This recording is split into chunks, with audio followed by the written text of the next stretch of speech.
The Strange Case of Dr. Jekyll and Mr. Hyde, by Robert Louis Stevenson. Chapter 7. Incident at the Window.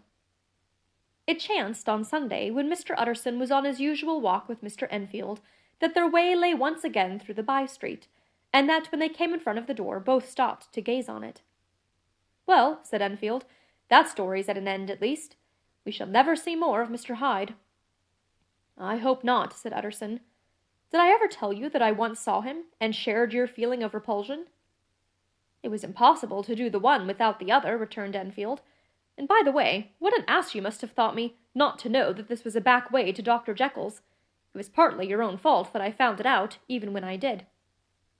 "So you found it out, did you?" said Utterson. "But if that be so, we may step into the court and take a look at the windows.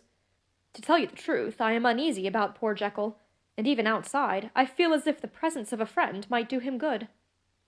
The court was very cool and a little damp, and full of premature twilight, although the sky, high up overhead, was still bright with sunset.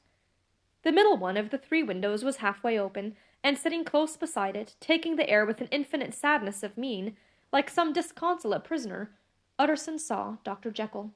"What, Jekyll?" he cried. "I trust you were better." "I am very low, Utterson," replied the doctor drearily. "Very low. It will not last long, thank God." "You stay too much indoors," said the lawyer. "You should be out, whipping up the circulation like Mr. Enfield and me. This is my cousin, Mr. Enfield, Dr. Jekyll. Come now, get your hat and take a quick turn with us." "You are very good," sighed the other. "I should like to, very much. But no, it is quite impossible. I dare not. But indeed, Utterson, I am very glad to see you. This is really a great pleasure.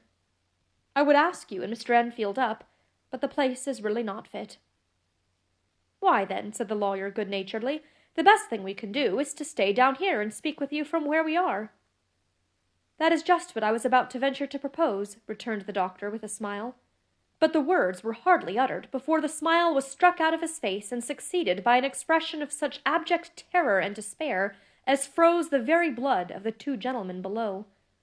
They saw it but for a glimpse, for the window was instantly thrust down, but that glimpse had been sufficient, and they turned and left the court without a word.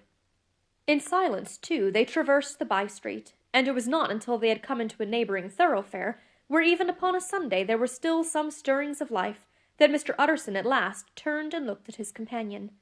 They were both pale, and there was an answering horror in their eyes. "God forgive us! God forgive us!" said Mr. Utterson. But Mr. Enfield only nodded his head very seriously, and walked on once more in silence.